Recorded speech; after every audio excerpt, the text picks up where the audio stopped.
What's going on, workforce? Brian here, and today I'm happy to share with you some amazing news. PlayStation has now officially announced that Crossplay is available to everybody. It now has exiting beta and it's available for all developers. Sony's Crossplay functionality for PlayStation 4 has now completed, and we are on the verge of a brand new gaming revelation, a gamer-first revelation, regardless of platform, regardless of allegiance.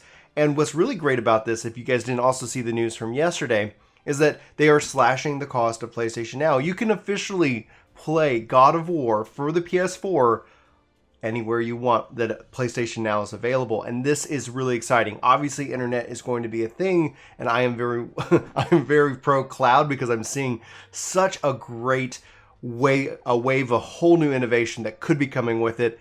But we'll talk more later in probably other videos about why it's okay to be skeptical, why it's okay to be worried. But this video is going to be focusing in on PlayStation and crossplay. So oddly enough, they did not make this announcement officially. There was no big fanfare to this. This actually came out of a Wired article which basically stated that crossplay is now available to any developer who wishes to implement it in their game. We're going to see this first with Call of Duty Modern Warfare, and it seems like it's going to be the first new game that's going to support this fully at launch. They've been beta testing it with Fortnite, with Rocket League, and more. My hope for this personally, especially as a Final Fantasy fan overall, is that we can start to see Xbox finally make inroads with it. If you haven't been keeping up with the various different interviews and our conversations around it, is that the last we heard is that Yoshi P has sat down with Phil Spencer and talks were really positive, and at least from translations, it sounded like Yoshi P has said that Phil Spencer has agreed to his terms and that Yoshi P hopes to have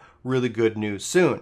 Now, if you're following the console generations, if you're following what's coming up, I've said this and I stand by it. Like with Google Stadia kind of coming into the play, its biggest weakness right now is that it does not have Final Fantasy XIV. So hopefully we're going to see Final Fantasy XIV make its way to more platforms with the support and the full backing of PlayStation being crossplay enabled. If you do not see Final Fantasy XIV make its way to the Xbox, if you do not see Final Fantasy XIV make its way to Stadia, I'm of the mind that that is the fault of Xbox and the fault of Google for not recognizing or wanting to support this amazing game. There's also a bigger conversation to have here, and I'm very curious as your thoughts about it, because Sony Interactive's Entertainment CEO Jim Ryan, he kind of explained that the track record for an incumbent platform winning the next time around is not a great one. And then he went on to say his major thrust, or his essentially where he's putting all his executive energy, is to avoid complacency. I think this is really good news, and I think for PlayStation fans,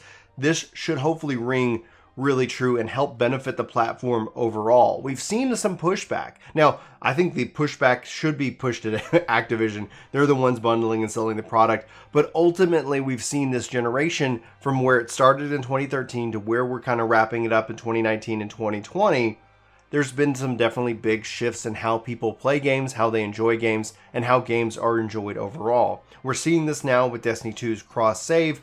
But ultimately, I think there's going to be a bigger push to be able to play with your friends and not be divided by any of these different kind of artificial barriers that have been built up due to just the course of how video games have been developed and been released. So there's going to be a lot of interesting growing pains that come along with it. I'm not saying it's going to be easy, because essentially there are these communities and these cultures that grow up around these brands. Xbox, PlayStation, Nintendo, right? A lot of people have kind of various stereotypes for each one of those platforms, both good and bad. A stereotype is usually formed out of like common experiences that people have. And then where they become a danger is that when that stereotype is applied to years later after the culture is gone. Like I heard 10 years ago, this is what was that, things like that, where it can end up being a little bit frustrating. I see this news, and I see what they're doing with PlayStation Now. I see what they're doing with this. Honestly, I think if I can get the time, I'm going to go sign up for PlayStation Now and go play some God of War. And hopefully we'll see them with PlayStation Now do more PS4 games and more things like that, opening it up to that model. Obviously, the downside that we're going to always be talking about is when do we hit subscription saturation? When you have your Hulu and your Netflix and your PlayStation Now and your Game Pass, and like at some point, like you're like, how much money am I spending every month in all of these services, and I'm not necessarily getting the enjoyment that I should be getting? Maybe you feel overwhelmed and pressured, like you're falling behind in X, Y, and Z games.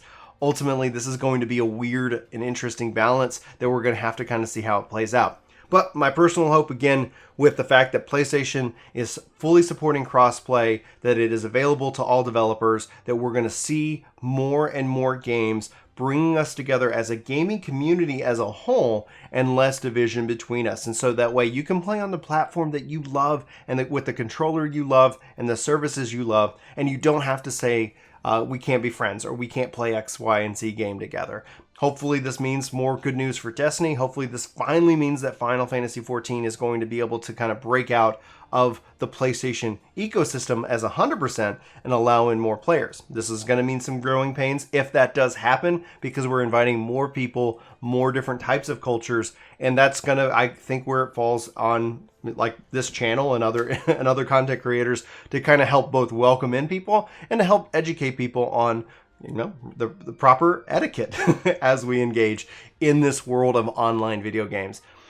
Guys, this is, in my mind, great news. Now, I would love to know what you think. We have been a very pro cross-play platform, and I think that, and I originally stated, and people said I was a PlayStation hater, I said PlayStation needs to get on board with this. Them resisting it when everybody else is on board just puts them at odds, even if they're the #1 platform holder. I think this move actually helps guarantee that PlayStation 5 and any other future PlayStation kind of experiences that are to come down the road are going to be more successful, because it shows that they are listening rather than reacting. And that's really the key takeaway that I wanted to share in this video and in this message. But that is just my opinion, and I want to know yours. What do you guys think about this? Is this good? Are you worried? How can we help? Essentially is going to be the conversation that I hope that we can have in the comments below. If you like this, if you like gaming news, discussions, reviews, and all the guides and stuff that we put out, please hit that subscribe button, join the workforce, leave us a comment, let us know what you think, what you feel, and we'd love to hear from you. But for Work to Game, my name's Brian. Thank you so much for watching this video. I hope you have an amazing day, and I'll talk to you next time. Take care.